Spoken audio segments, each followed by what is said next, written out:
tránsito o cuando alguien nos dice algo negativo sobre nosotros. Pero no me refiero a esto. Hablo de la depresión, ese profundo sentimiento de desesperación que a veces puede convertirse en algo terrible y horrible. Es un asunto que envía gente a los hospitales o causa que las personas simplemente desaparezcan de su círculo social. En ocasiones, cuando nos sentimos mal, es como si estuviéramos en una tormenta. Llega y se va. Pero la depresión es como una neblina que está constantemente presente, bloqueando el sol que trata de llegar a nuestras vidas. Y quiero que piense conmigo primero en lo que voy a llamar el serio problema de la depresión. Ahora sí, veamos el Salmo 42:5.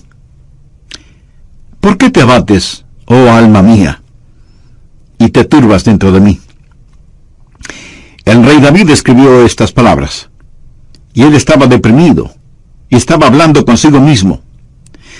Hago un breve paréntesis aquí para informarle que el Instituto Nacional de Salud Mental reportó que la depresión es, tristemente, un negocio de más de $1 billón anuales. O sea, lo que la gente gasta para ser tratada de depresión. Y en lo que yo investigué para preparar este mensaje, descubrí que hay millones de norteamericanos que sufren de depresión, y supongo que esa es una lamentable realidad en todos los países del mundo.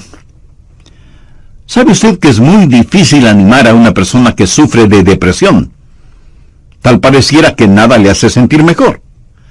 Por eso digo que la depresión es un problema serio, y quiero compartir con usted una lista que encontré que describe lo que es la depresión. Esta lista le revelará si usted o un miembro de su familia o algún amigo sufre los efectos de la depresión. La depresión es un sentimiento de pasividad y apatía, un continuo estado de tristeza, una actitud de que nada está bien, o peor aún, nada vale la pena. Es un constante estado de desesperanza, un sentimiento de que a nadie le importo, o nadie me entiende, nadie me acepta. Es vivir en un constante estado de preocupación y de ansiedad. Eso es depresión. ¿Quiere saber si usted está deprimido? Aquí está la lista para que se haga una honesta evaluación. ¿Ha perdido toda iniciativa? Tal vez súbita o lentamente usted siente que quiere tirar la toalla.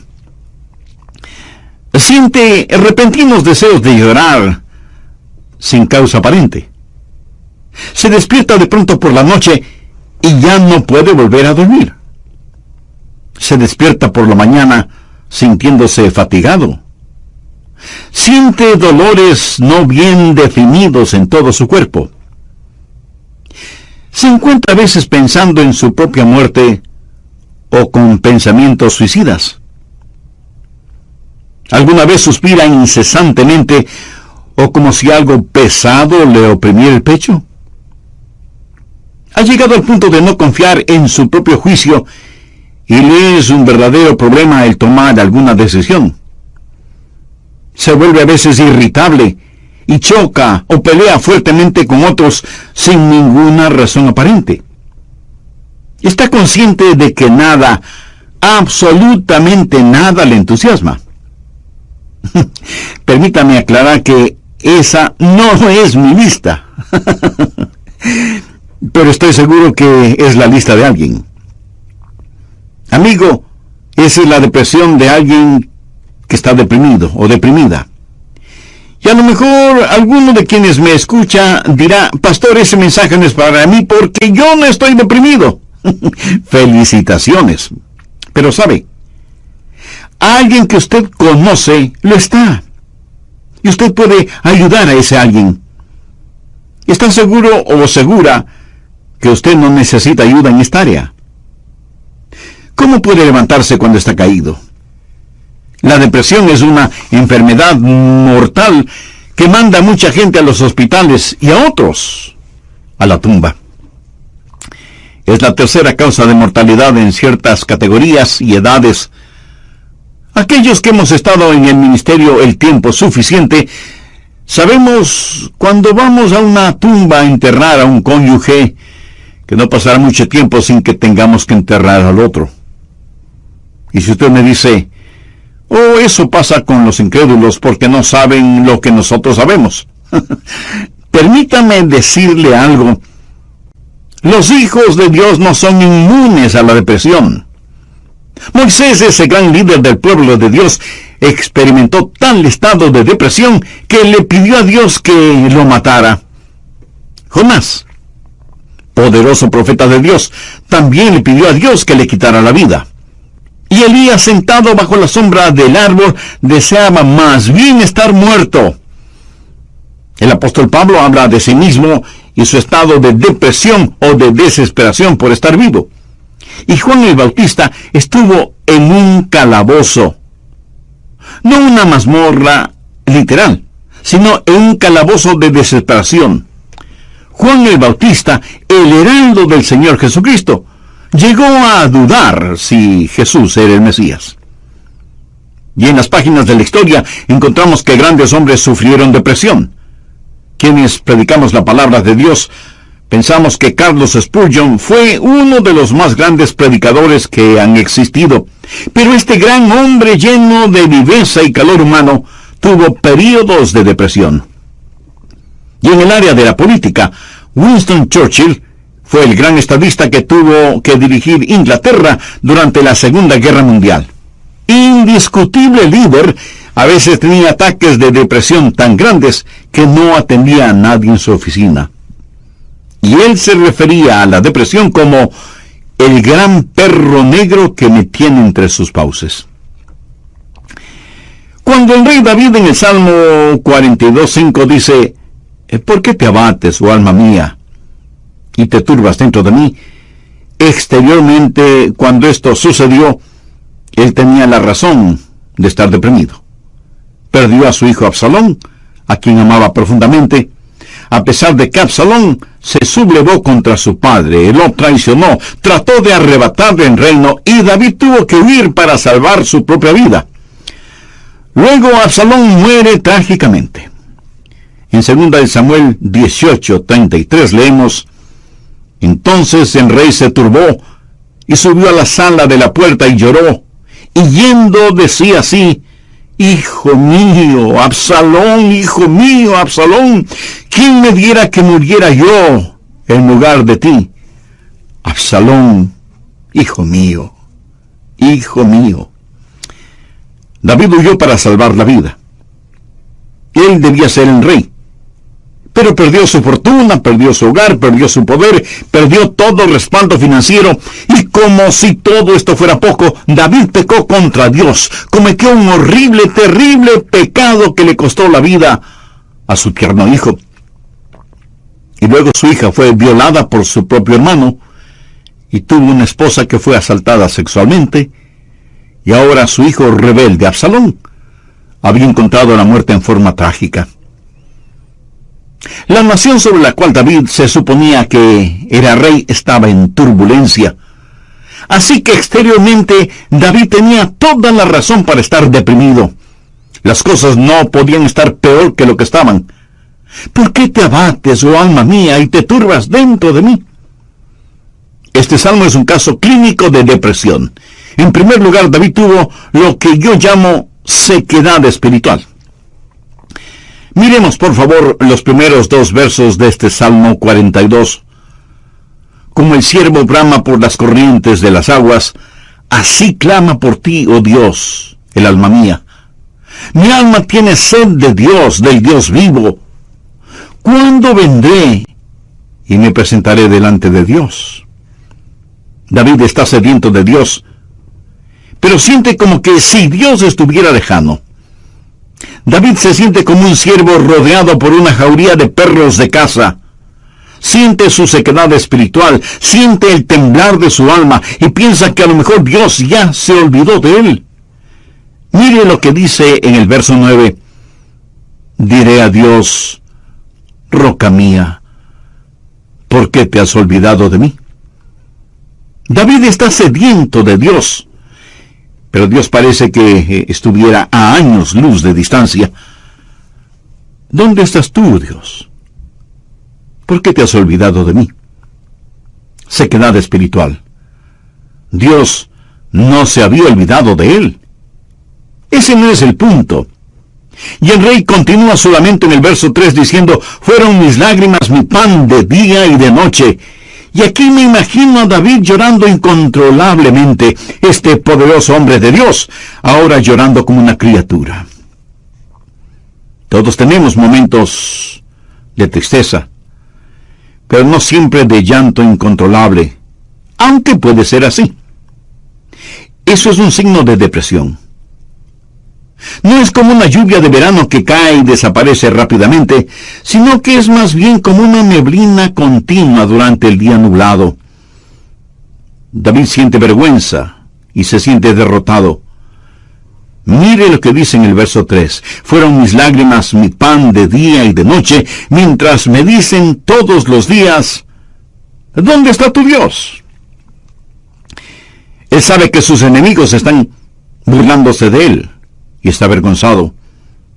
Se siente como un indigno testigo de Dios, y por supuesto que lo fue. Sabe, a veces, aun estando en evidente pecado, tratamos de testificar, pero no tenemos ni el poder ni el gozo para hacerlo, y no tenemos la victoria, y esto aumenta nuestra vergüenza. El sentido de culpa de David le hizo pensar que era una desgracia delante de Dios, y todo era peor por las recurrencias de sus memorias. Mire lo que dice en el verso 4. Me acuerdo de estas cosas y derramo mi alma dentro de mí, de cómo yo fui con la multitud y la conduje hasta la casa de Dios, entre voces de alegría y de alabanza del pueblo en fiesta.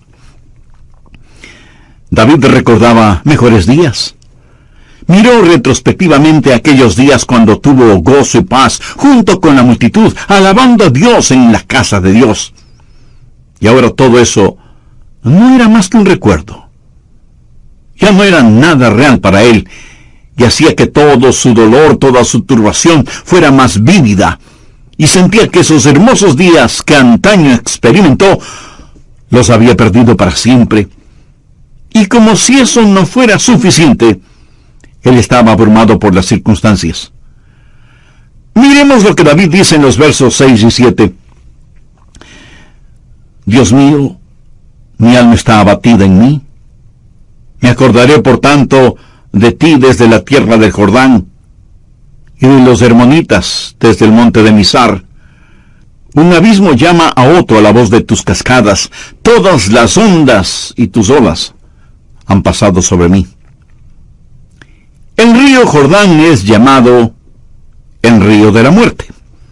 La palabra Jordán literalmente significa descenso y juzgamiento. Comienza en el monte Hermón, que está casi a 3.000 metros sobre el nivel del mar, y desciende por un tortuoso camino hacia el Mar Muerto.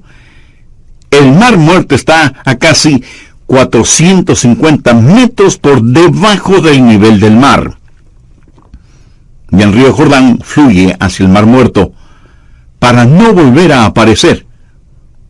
Así que, en la tipología bíblica, Jordán ha sido la representación de muerte y desesperación.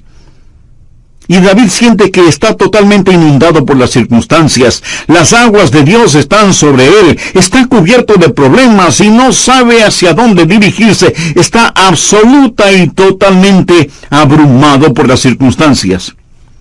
Y quiero decirle que estadísticamente, personas así son suicidas. Un jovencito de 16 años escribió la siguiente carta antes de suicidarse. Querido mundo, yo no quiero que me corten el pelo. Yo no quiero cuidar niños. Yo no quiero ir a ver a Gina mañana en el colegio. Yo no quiero hacer mis deberes de biología, de inglés, de historia, ni de ninguna otra materia. Yo ya no quiero estar triste o solo o deprimido.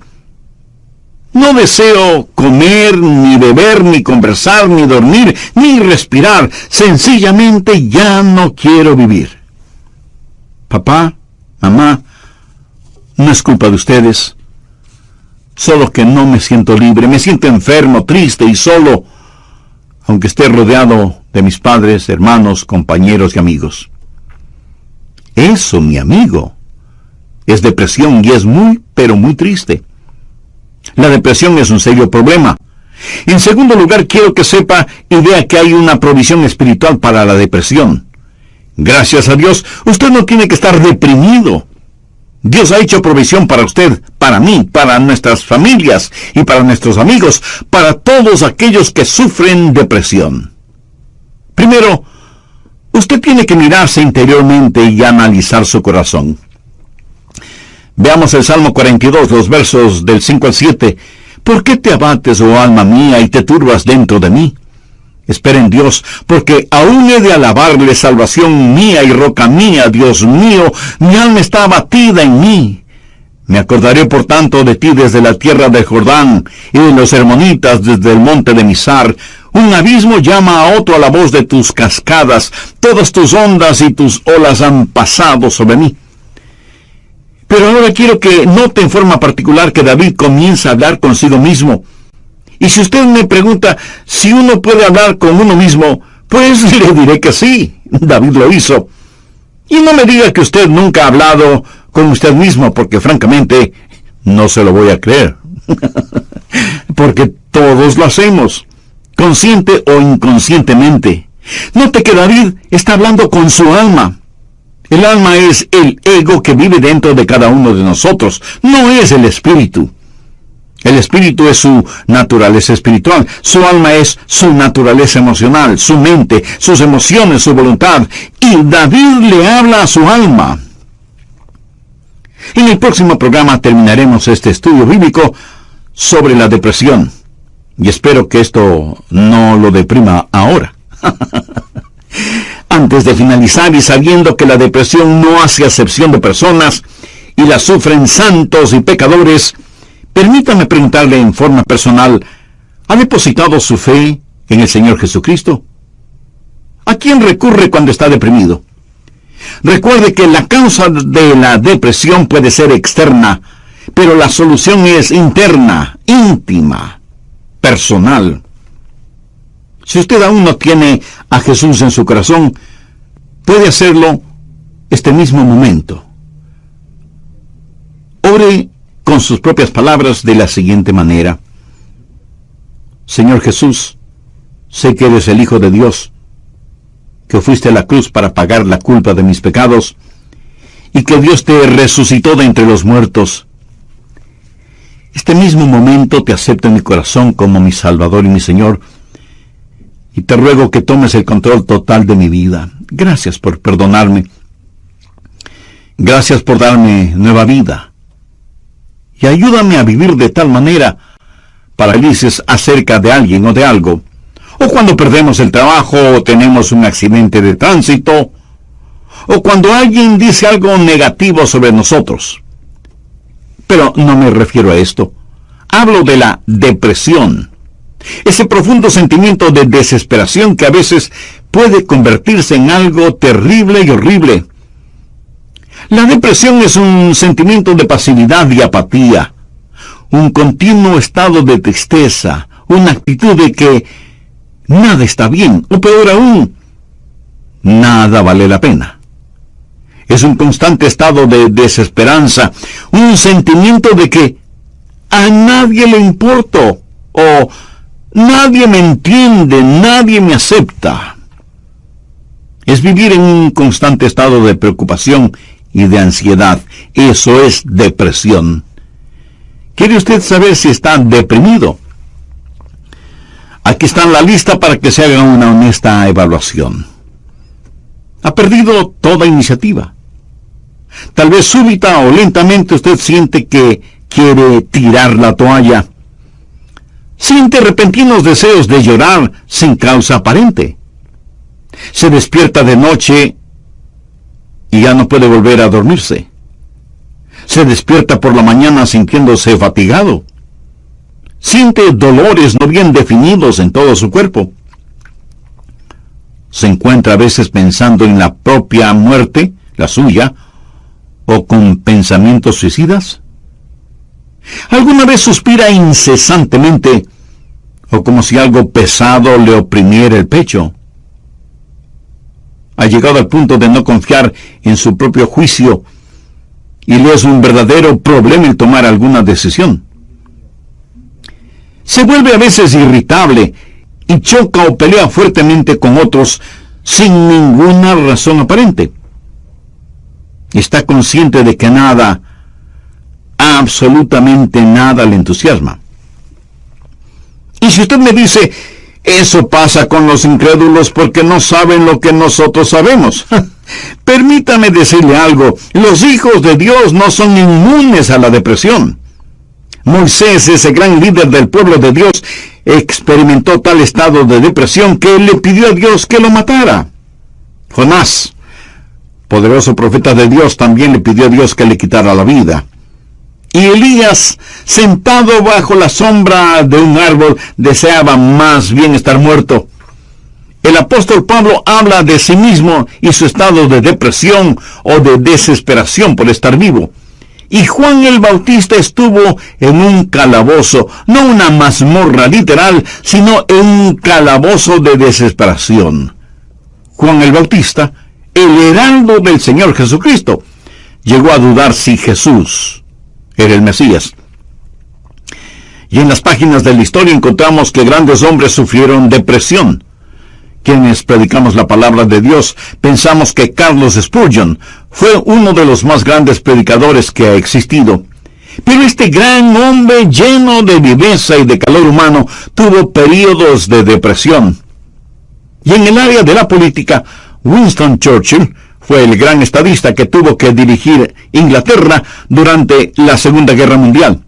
Indiscutible líder. A veces tenía ataques de depresión tan grandes que no atendía a nadie en su oficina. Y él se refería a la depresión como el gran perro negro que me tiene entre sus fauces. La nación sobre la cual David se suponía que era rey estaba en turbulencia. Así que exteriormente David tenía toda la razón para estar deprimido. Las cosas no podían estar peor de lo que estaban. ¿Por qué te abates, oh alma mía, y te turbas dentro de mí? Este salmo es un caso clínico de depresión. En primer lugar, David tuvo lo que yo llamo sequedad espiritual. Miremos, por favor, los primeros 2 versos de este Salmo 42. Como el ciervo brama por las corrientes de las aguas, así clama por ti, oh Dios, el alma mía. Mi alma tiene sed de Dios, del Dios vivo. ¿Cuándo vendré y me presentaré delante de Dios? David está sediento de Dios, pero siente como que si Dios estuviera lejano. David se siente como un ciervo rodeado por una jauría de perros de caza, siente su sequedad espiritual, siente el temblar de su alma y piensa que a lo mejor Dios ya se ha olvidado de él. Mire lo que dice en el verso 9, diré a Dios, roca mía, ¿por qué te has olvidado de mí? David está sediento de Dios, pero Dios parece que estuviera a años luz de distancia. ¿Dónde estás tú, oh Dios? ¿Por qué te has olvidado de mí? Sequedad espiritual. Dios no se había olvidado de él. Pero ese no es el punto.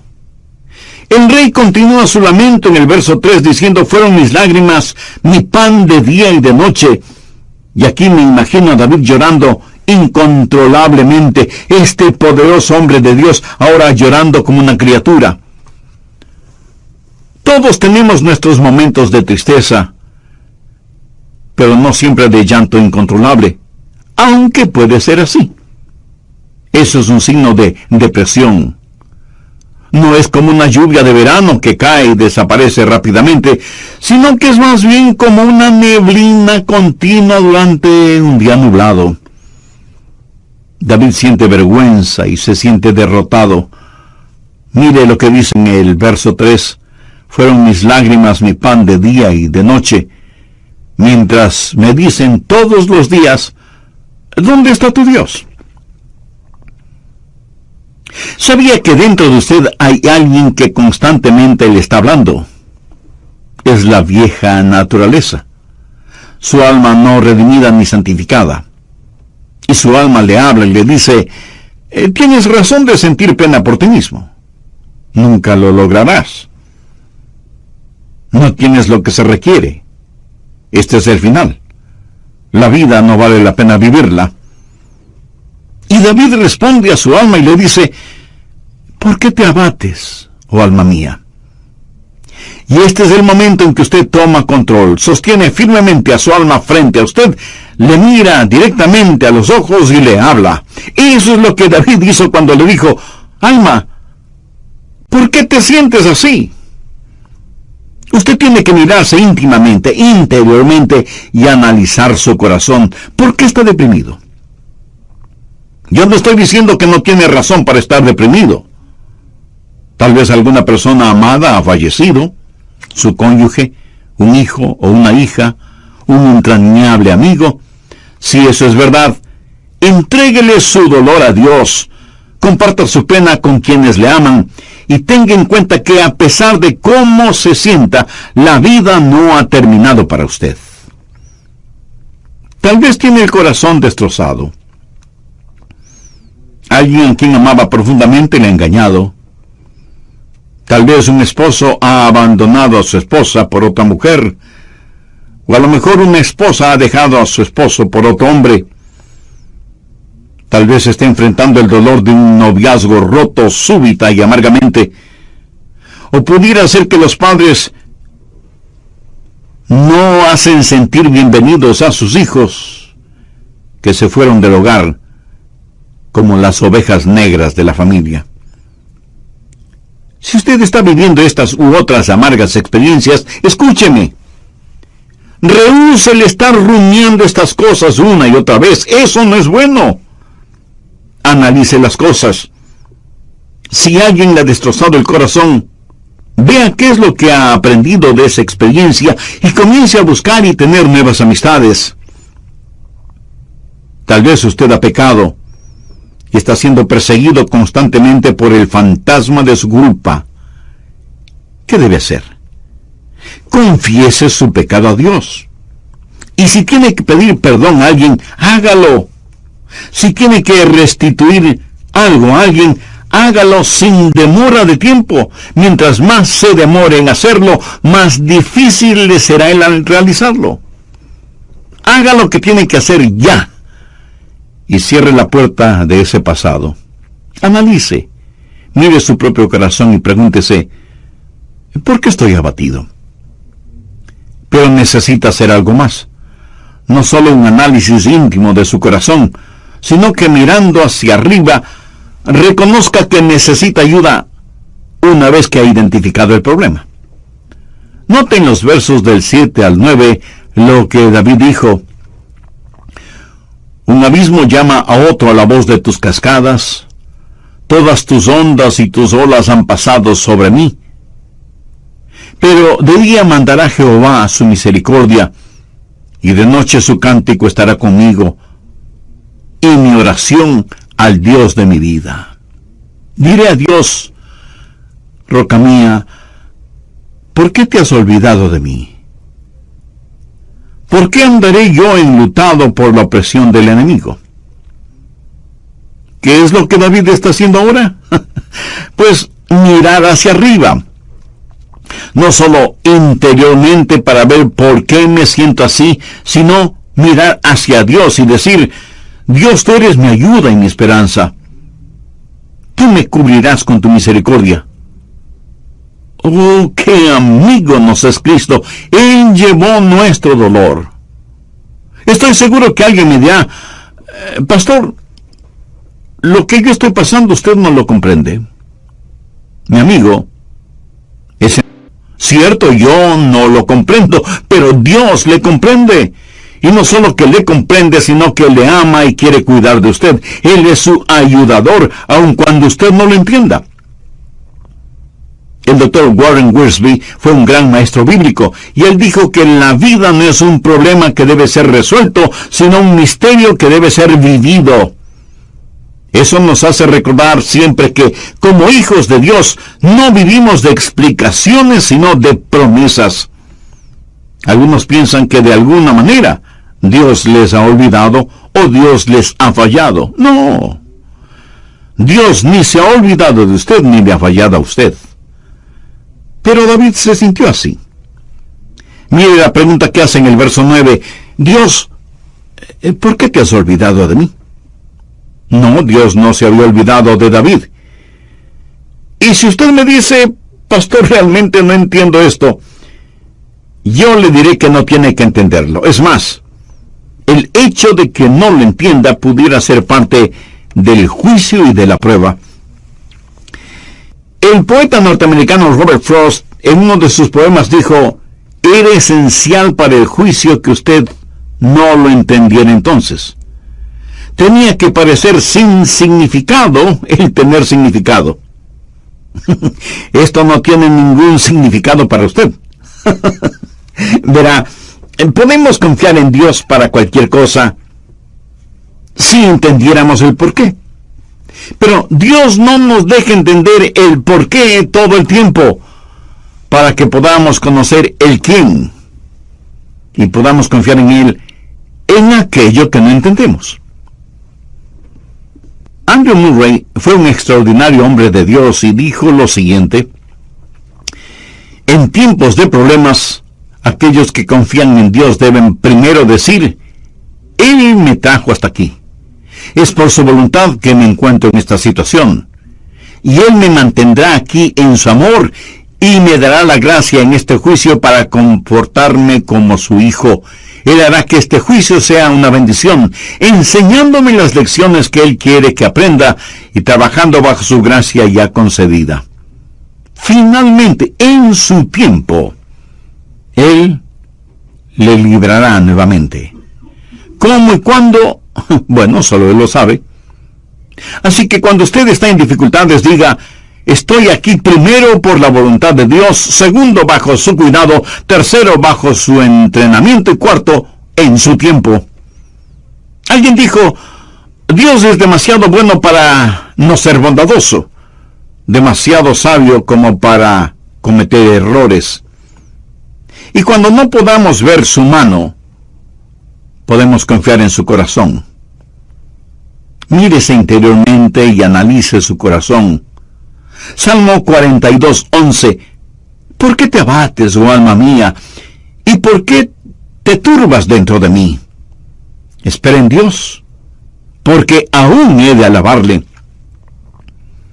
Y Dios quiere que le diga a alguien que me está escuchando este momento, sin que importe cuán difíciles sean las circunstancias, que Dios está con usted. No pierda la esperanza. Dios tiene un futuro lleno de esperanza para usted. David le habló a su alma y le dijo: espera en Dios. Ahora, esperar no significa un deseo vano. Significa una seguridad definitiva basada en la anticipación. Hay solo dos lugares en donde toda esperanza es imposible. El uno es el cielo, porque ya no necesitamos ninguna esperanza, todo será realizado. El otro lugar es el infierno. Si usted muere sin ser salvo, se irá al infierno y quedará fuera de toda esperanza. Pero la esperanza siempre es posible.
Mi amigo, lo que encontramos en Jeremías 29:11 es para usted ahora mismo. Escuche lo que dice ese versículo. Porque yo sé los pensamientos que tengo acerca de vosotros, dice Jehová, pensamientos de paz y no de mal, para daros el fin que esperáis. O sea, un futuro y una esperanza. No permita que Satanás apague la vela de la esperanza. Usted necesita mirarse interiormente y analizar su corazón. Necesita mirar hacia Dios y saber que habrá ayuda. Necesita mirar al frente y darse cuenta que hay esperanza. Una Pascua, y convertirá cada una de sus lágrimas en perlas. Dios pondrá un hermoso arco iris de su gracia sobre sus pesares. Espera en Dios. Él va a llenar las más profundas necesidades de su corazón. Y Dios nunca estará satisfecho hasta que el más grande deseo suyo sea Él mismo. Hemos hablado del serio problema que es la depresión y de la esperanza que hay para usted. ¿Cuál es la promesa segura contra la depresión? ¿Por qué te abates, oh alma mía? ¿Y por qué te turbas dentro de mí? Espera en Dios, porque aún he de alabarle. Si usted está caído espiritual y emocionalmente, puede levantarse. Y si hoy se siente deprimido, recuerde que Dios le ama. Ni una hoja cae al suelo sin que Él lo sepa. Sé que a veces abrazamos a las personas, les damos unas palmaditas en la espalda y les decimos que las cosas van a mejorar. Pero, mi amiga, mi amigo, escúcheme. Aparte de Jesús, no hay una verdadera esperanza para el mundo. Anoche, mientras meditaba en este mensaje que estoy compartiendo con usted, dije, Señor, no quiero hablar sobre la depresión. Quiero hablar más bien sobre algo feliz o algo realmente animador. Y el Señor me dijo, Adrián, hay alguien que necesita escuchar ese mensaje. Hay muchas personas sufriendo de depresión. Debes entregar ese mensaje. Así que, de Dios a usted, déjeme decirle algo. Si usted está caído, puede levantarse. Dios tiene una manera para usted. Y no es psicología popular barata, ni una palmadita en la espalda diciéndole las cosas van a mejorar. Espere en Dios, Él le ayudará hasta el final. Tenga la absoluta confianza que usted está protegido y abrazado por los eternos y poderosos brazos de Dios. Si es que usted es un hijo de Dios.